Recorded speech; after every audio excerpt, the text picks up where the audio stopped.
a lot of college students really don't want to have help. And I was of the mindset, well, why would I want to do this the difficult way? So I remember at Indiana University, my first semester, sophomore year, I had the highest tutoring bill on campus. I said out of 35,000 people, I'm like, why do this the hard way? And I remember I had a calculus teacher I just sit there, she would confuse the hell out of me, but I had to go to class because there was pop quizzes. So I literally would be with my tutor just before the class, and I would go in and just try to pay attention to anything else, not to listen to her, get confused. And so that reaching out for help and actually saying, okay, if I'm going to take a class, what is I need to take from this class? Not the entire class, like what is it they're trying to teach me and what is it I have to learn to be efficient with my time? So more than you asked for, but that's kind of how evolved and how I was able to figure things out, was just to depart from what everybody told me to do and just figure out what worked for me. Welcome to Successful with ADHD. I'm Brooke Schnittman. Let's get started. Hi, everyone, and welcome back to Successful with ADHD. Today, I have a good friend and colleague, Jeff Copper. Jeff is an attention coach, an expert on attention issues. I'm sure you guys have seen or listened to his Attention Talk radio and Attention Talk video. He coaches individuals and entrepreneurs with ADHD and symptoms who are seeking to improve their personal and business results. And I've had the pleasure to be on his podcast, and now I get to interview him today. And also, Jeff, you didn't share, but you got a Lifetime Achievement Award at the International ADHD Conference too, right? Yep, I did. It was a great honor. I was actually floored, shocked by it all, but I'm so grateful. Yeah, well, very deserving of you. So thank you. Tell us, so you have ADHD and dyslexia. So tell us what finally convinced you to get that diagnosis. It's interesting because I was diagnosed with dyslexia at age 9. It's been just a big challenge in my life. And then it's funny because I didn't really actually seek a diagnosis for the ADHD. I just kind of stumbled into it by accident, like 30 years later in like late 1997 or so. It was actually kind of fascinating because I stumbled into it by accident, got diagnosed. I was getting my MBA at the time. I started trying to take in some medications and it was like, wow, this is grades shot up after that. It was a little bit of a shock. And so it was a kind of a happenstance. I was high functioning. I got into the world and I was successful at the time at what I was doing. Of course, how I was successful is because I just did it like all my way, which is a whole nother story we can talk about. But that's kind of how it all happened. So again, the dyslexia was early. The ADHD was really kind of an accident. Interesting. So what type of medication did you take you said things started getting better for you when you were taking the medication? I was taking Adderall for about 6 or 7 years. Okay. Just fast acting twice a day. And most of the times I would take it in the mornings and I wouldn't even take it in the afternoon. I just really only needed it if I was going to do some writing or reading that was pretty intense. The rest of my job and stuff like that, if I'm just interacting and talking, I'm able to kind of get by without it. Gotcha. So the reading and the writing, of course, with the dyslexia definitely impacted your learning. And Yes. Then you add the ADHD to the mix. So are you taking any stimulant medications today? Every once in a while, like if I've got I'm working on presentation for the conference coming up in Baltimore, right? On Fridays is like my project day. I will probably have some that day because I got to sit down and kind of focus, but kind of day in and day out, I don't use it a lot, just really when needed.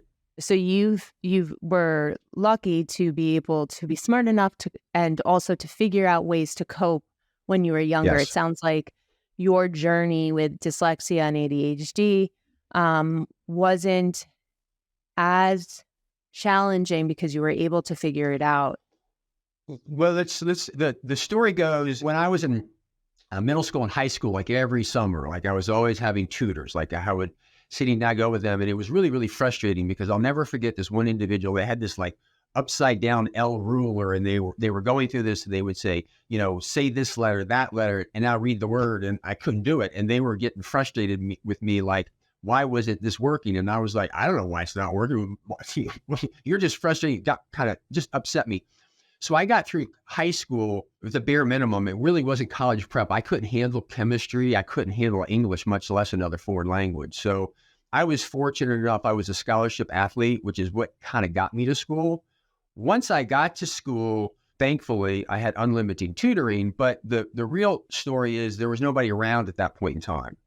And I will never forget the first semester of college, I was taking sociology of sport. And basically, they were teaching us sociology through the sport of soccer. But the reading was, oh my God, it was overwhelming. And I just remember sitting there trying to read just in tears because I'm like, there's no way I can read all this stuff. And I was like, okay. And there was a come to Jesus like 10 days after school started. Like, I got to figure this out. I got to find a way to survive. And so on my own, I just started reading the first sentence of each paragraph of the books. And most of those books, they're all run-on sentences. That wasn't doing it. So I just read the first line of each paragraph. And I would go through it and I would sit, I went to class all the time and took notes.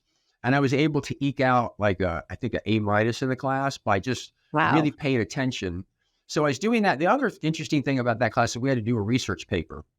And because it was sociology of sport and I was an athlete, I was like overwhelmed because going to the library and doing all this research is a challenge. Because now understand dyslexia, it's a coding issue. It's like when I look at a B, I'll retrieve a D. So if I'm reading a sentence and it says boy, I'll read doy. And you get to the end of it and it doesn't make any sense. Then you throw the ADD on top of it.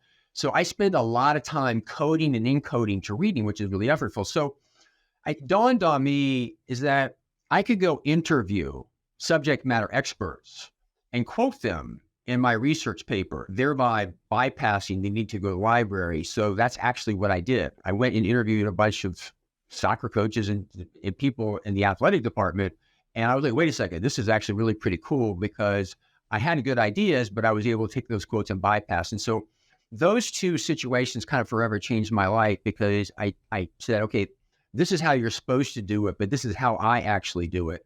And again, I got through that class and I got through college, and then that kind of has bled into my life ever since. When I got into this business back in 2007, everybody said, you know, you got to write a book or you got to write a blog to make a name for yourself. And I'm like, oh God, you have no idea. Sounds dreadful, right? With dyslexia. So I started my podcast at the time to make a name for myself and kind of get out there. Little did I know I was going to get, education from the foremost experts of the world that has really paid off in spades since that time. But that journey and trying to figure things out back when I was a freshman on my own, again, was a big deal. The other thing too, a lot of college students really don't want to have help. And I was of the mindset, well, why would I want to do this the difficult way? So I remember at Indiana University, my first semester, sophomore year, I had the highest tutoring bill on campus. I said out of 35,000 people, I'm like, why do this the hard way? And I remember I had a calculus teacher that was, I just sit there, she would confuse the hell out of me, but I had to go to class because there was pop quizzes. So I literally would be with my tutor just before the class, and I would go in and just try to pay attention to anything else, not to listen to or get confused. And so that reaching out for help and actually saying, okay, if I'm going to take a class, what is it I need to take from this class? Not the entire class. Like, what is it they're trying to teach me? And what is it I have to learn to be efficient with my time? So more than you asked for, but that's kind of how evolved and how I was able to figure things out was just to depart from what everybody told me to do and just figure out what worked for me. Yeah. So it's interesting. So you have metacognition clearly, and I don't know if that was innate or you nurtured that because you had to cope and figure things out. So you asked yourself, what is it that I need to get out of this class? What is it that I need to learn? And then it sounds like another strategy for you was reading the first sentence of the paragraph. So you didn't have to read the whole paragraph, but you were ascertaining what was in it just by the first sentence. You know, as part of my special education background, I worked with dyslexic students. And one thing that I know helped some of them was reading out loud, because if they heard it, it didn't make sense to them. Doy, they knew that wasn't a word. So when they read it out loud to themselves, they said, oh, no, that has to be boy. Now, I know that can be embarrassing in front of a classroom. So very often they would do that in private or in a separate location. So are those some of the strategies that you use as well? Well, yeah, that's what you're supposed to do. That's where I would say my bigger challenge is the dyslexia over the ADD, but this is where the ADD kind of comes in, because having to slow down and do that and the impatience, I just wouldn't do it because it was too slow, it was too frustrating. And, I'd be bouncing off the walls at that point in time. So It's kind of funny. To this day, I really don't read in public. It was funny on my podcast in the early years how many times I botched bios. I would sit there and read them like for 30 minutes before they got on, and I would kind of do it. And, Wow. there was a period of time, Kirsten Milliken was my co-host, and she was like, "I'll take care of the bio for you." And even now, I got somebody else that does it for me. But and I can read, but like I don't read in insurance contracts or legal documents because each word matters. But I was like skimming stuff back in college, which is the way you kind of read websites now. And what I've learned is it's kind of funny because I was doing an interview years ago with Dr. Russell Barkley talking about ADHD, is it a gift or a curse? And we got into this conversation about my dyslexia. And it's funny because it's not a gift, my dyslexia is, but it has forced me to do things in a way that are unorthodox just to survive. And so it's kind of like one of those things that it isn't a gift, but the challenge, I've had to rise to the occasion and do other things. And so when I figure these other things out and how to skim and read, I've learned how to listen for the gist of things, kind of what's not being said, which is really helpful in coaching. Like I said, I say it's a gift, but I've developed it over time as a coping mechanism to deal with some stuff. And as a result of it, I hear and listen and see things differently from everybody else because I've kind of listened at a different level. Sure. So going back to your original question, no, I didn't read out loud, although it probably would have helped because of the frustration, but I've just done things a little bit differently to kind of figure stuff out. When you take notes from coaching afterwards to remember what your clients are saying, are you doing voice to text? So that's what's kind of funny. My notes, I write really fast and I kind of know what they are. Like if I get off the phone about 10 minutes after it's over with, I couldn't tell you what the notes are. So I have a service called copytalk.com and I dictate. And the cool thing about it's not dictation software. There's actually a human being transcribing it on the other end. Wow. And then they email it to me. And the cool thing about that is if I say the number, like number 2, it's the software does, maybe it's bullet number 2 or NUMBETRR, whatever, but a human being intuitively knows what it is. So literally when get off a coaching call, it's a non-negotiable. I immediately dictate. I had a speed dial button, dictate my notes. And then it's transcribed and sent to me by email. And then I print it off and skim it before, like a couple of seconds before the next person comes to kind of refresh my mind of what's going on. But that dictation software has really helped me because I don't really dictate things organized. It's just a stream of consciousness. And again, I look at my notes are like buzzwords or buzz pictures for me to remember part of the conversation. I get it down and that's been invaluable to me. Something that I use like with clients, but just in everyday life.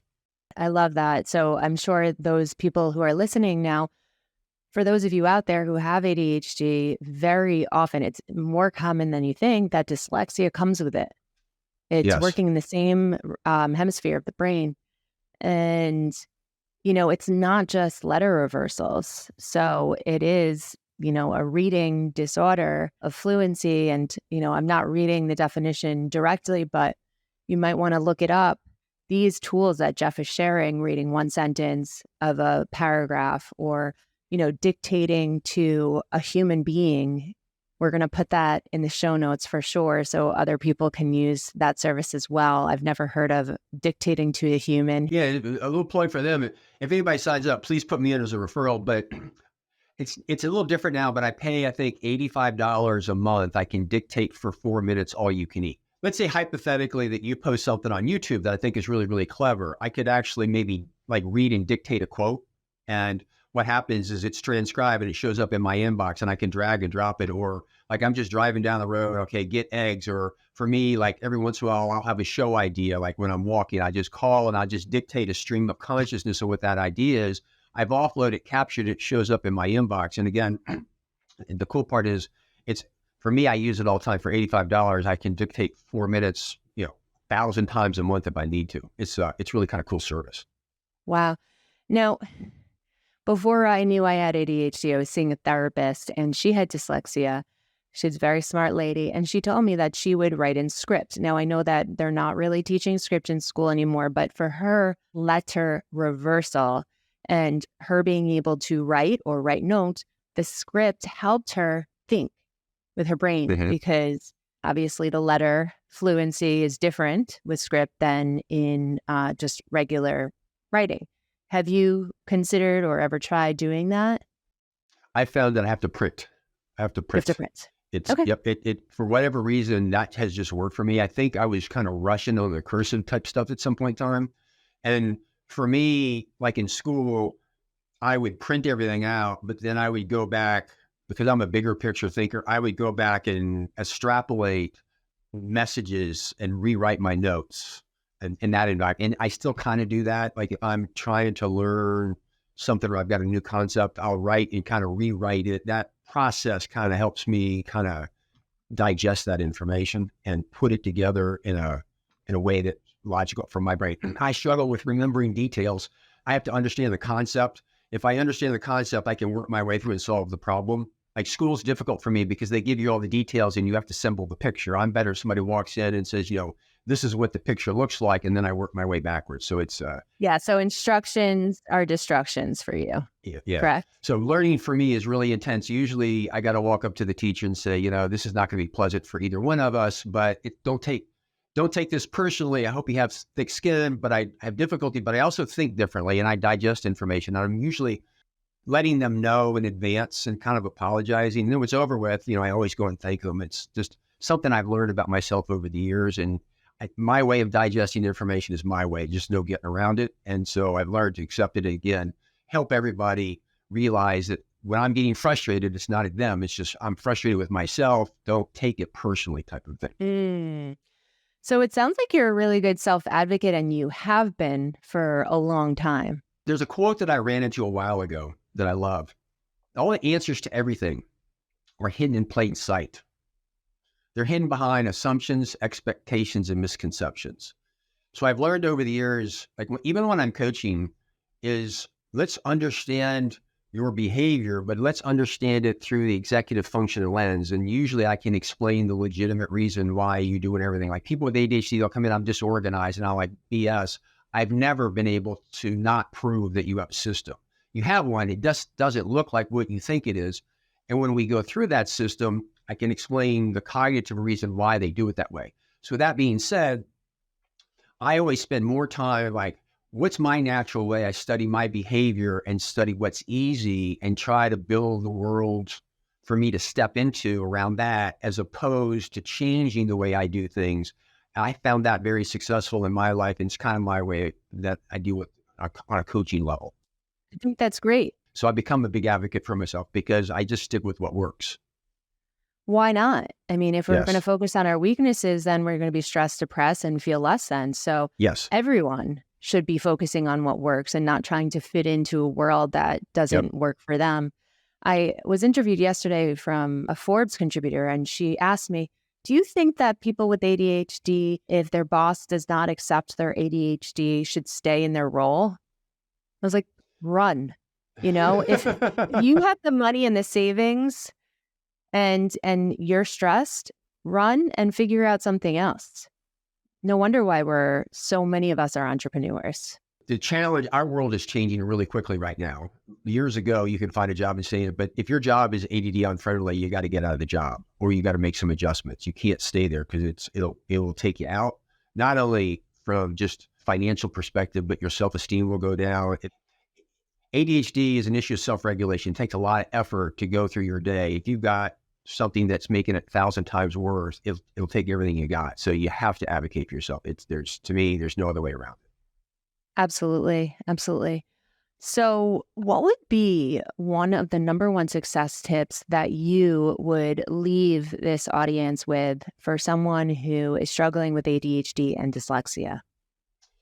So it's a concept, not a tip. And that is, you can go to webinars, you can go to conferences, and you can read the books. There's a certain amount of knowledge that you can gain from that. But at the end of the day, it's about observe your natural instinctive behavior and problem solve.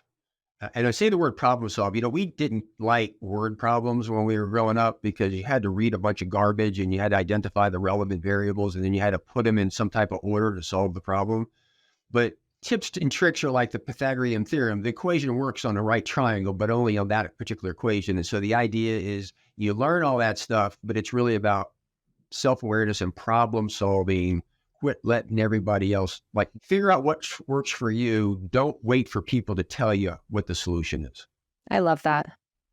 And with ADHD, very often our intuition is right. It's just a matter of trusting it. So Yes. I appreciate you giving everyone who's listening the permission to trust your gut. Yes. And if people want to find you, Jeff, where can they find you? My website is digaholecoaching.com. If you go there, you can find my podcasts, my blogs, my video channel.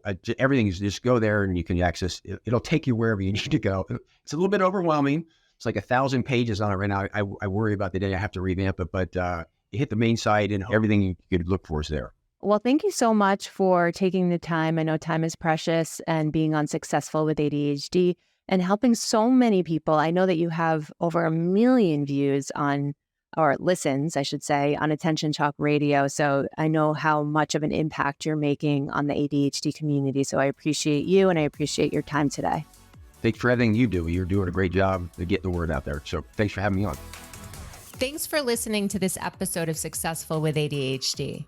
I hope it helped you on your journey. And if you need any additional support for you or a loved one with ADHD, feel free to reach out to us at coachingwithbrooke.com and all social media platforms at Coaching with Brooke. And remember, it's Brooke with an E. Thanks again for listening. See you next time.